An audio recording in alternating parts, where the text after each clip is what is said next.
sos especialista en lo que tiene que ver con la sexualidad. Exactamente. ¿Hay fobias sexuales o miedos sexuales o ansiedades sexuales? Hay los tres. ¡Opa! También. Los tres. Hay los tres. Lo que pasa es que muchas veces la fobia queda un poquito escondida, ¿no? Ajá. Con otros diagnósticos por ahí.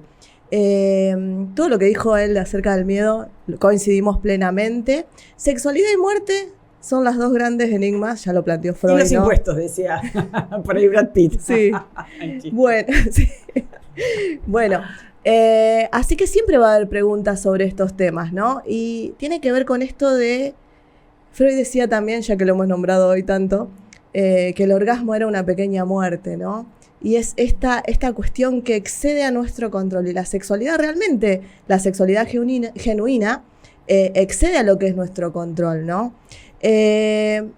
¿Por qué digo que se esconde detrás de otros diagnósticos? Porque puede haber una fobia al coito, a la relación sexual propiamente, al acto, y puede haber una fobia a la desnudez, ¿se entiende? Pero una fobia al coito puede esconderse detrás de un diagnóstico de vaginismo, por ejemplo, que es un espasmo muscular de la vagina producido por tal vez miedo a la penetración, por haber tenido experiencias traumáticas o médicas a veces, traumáticas digo de violencia sexual o más de índole médico, o puede ser que una persona sufra de ciertas ansiedades frente a tener una experiencia de falta de erección en una experiencia, entonces eso le genera un miedo al próximo encuentro, ¿se entiende? Entonces le genera ansiedad cuando se aproxima al encuentro de que le vuelva a pasar y esto se vuelve a alimentar y se vuelve a alimentar. Claro, me va a volver a pasar. Claro. Me va a volver, no se me va a producir la erección. Claro, miedo al miedo. Entonces, ¿qué pasa? Le pasa. Claro. ¿Se entiende? Entonces, por ahí son como los primeros pasitos hasta llegar a una fobia o no, pero queda escondido, ¿se entiende? ¿Por qué? Porque la persona empieza con esto de las mentiras, ¿no? No, a mí la sexualidad no me interesa, no me importa, yo prefiero los vínculos más emocionales, bla, bla, bla. Se va aislando, va tratando de no vincularse y esto termina, inclusive en una fobia social puede terminar. Digamos, porque hay personas que ni siquiera pueden hablar de sexo, de sexualidad, si queremos expandirlo más, o ni siquiera pueden ver imágenes de cuando vos hablas de un bombardeo. Claro, cuando vos hablas de sexualidad no es solo penetración, claro, no es coito nada más. No es coito, eso es sexo. Okay. Sexualidad incluye todos estos factores de los que estamos hablando, ¿no? Todo lo amplio. Intimidad, relaciones sociales. Besos, caricias. Sí, cómo nos vinculamos hoy también, digamos, Tinder, redes sociales, hasta todo eso. O sea, maneras de comunicación, maneras de vínculo, todo eso incluye la sexualidad. Digamos, nosotros somos seres sexuales, no podemos escaparnos a la sexualidad.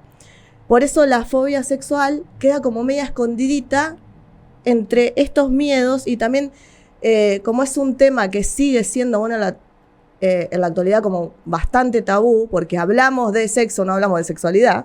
O sea, no hablamos de la autoestima que tenemos que tener para apropiarnos de nuestro cuerpo, tener una sexualidad saludable y demás. Entonces, queda como escondidita ahí, ¿me entendés? Queda escondida detrás. Entonces, no, nada que ver, no me pasa a veces. O van a la consulta, por ejemplo, las chicas que le temen a la penetración van cuando quieren quedar embarazadas. Cuando quieren formar una familia mediante la procreación, sería, a la antigua sería, teniendo relaciones sexuales, al natural, no sé cómo decirlo, porque hoy hay 20.000 maneras, ¿no? Y no pueden, entonces ahí van a una consulta. Si no, pueden pasarse toda la vida sin penetración, con un acuerdo de pareja, ¿se entiende? Y nunca se trabaja. O sea, se va a la consulta de sexología cuando limita algo. ¿Se entiende? Cuando es invalidante para... Cuando no puedo hacer algo. ¿Y a qué edad se empiezan a dar cuenta de eso? ¿Hay una edad determinada? ¿O? En realidad no. He atendido todo tipo de... Obviamente, después de la adolescencia y en la vida adulta, ¿no? Porque es cuando tienen sus primeros encuentros o cuando... No sé si tanto, porque una vez atendí a una señora con vaginismo que ella había enviudado y vuelve a tener una cita, ¿no? No sé, al año que enviudó, tiene una cita, y ella estaba muy angustiada porque me decía, ¿cómo le digo a este señor que yo teniendo 2 hijos no puedo lograr una penetración con él? No se puede, se cierra, es un espasmo. Ajá. Dice, no me va a creer.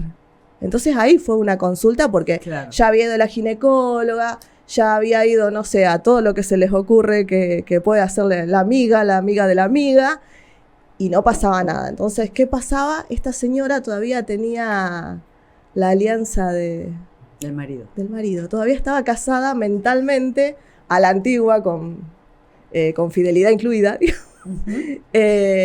Y seguía ella siéndole fiel a su marido muerto, ¿no? Entonces tenemos que trabajar esto de hasta que la muerte nos separe, ¿no? Porque se supone que ese es el contrato que era vigente para ella. Bueno, pero fue todo un trabajo. O sea que detrás de una situación que no es como nosotros deseamos que sea, siempre hay algo subyacente. Por supuesto que sí. Y si es invalidante para la persona, para sociabilizar y demás... El tema de la desnudez también, a veces es esto. ¿Cómo es eso? Esto de las redes, de la exposición. Hay mucha gente que le teme a eso. Entonces es un limitante. Porque no tienen un cuerpo hegemónico que ellos consideran que no es. Hay gente con cuerpos hegemónicos que también le teme a la desnudez. Okay. O sea, no tiene que ver con. No tiene que ver con lo visual. Con lo visual, tiene que ver con tal vez esto de ser visto y por más que tengas un cuerpo hegemónico, vos vas a tener, no sé, fueguitos, comentarios, todo lo que vos quieras, pero va a haber alguien que va a decir, tiene una peca en la nariz.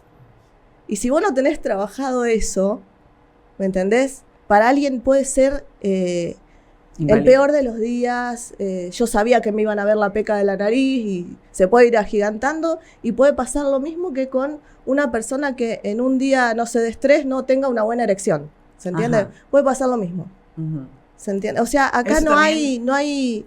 ¿Y eso se trabaja desde chico? ¿Aparece grande? ¿Puede aparecer por algo en especial? La persona tal vez no tenía problemas, ni vaginismo, tenía erecciones. Por eso te digo, yo te decía al principio desde la adolescencia, pero también hay casos de gente en edad adulta que de repente tuvo una vida plena sexual y de repente se enfrenta a una situación nueva y se ve con esto.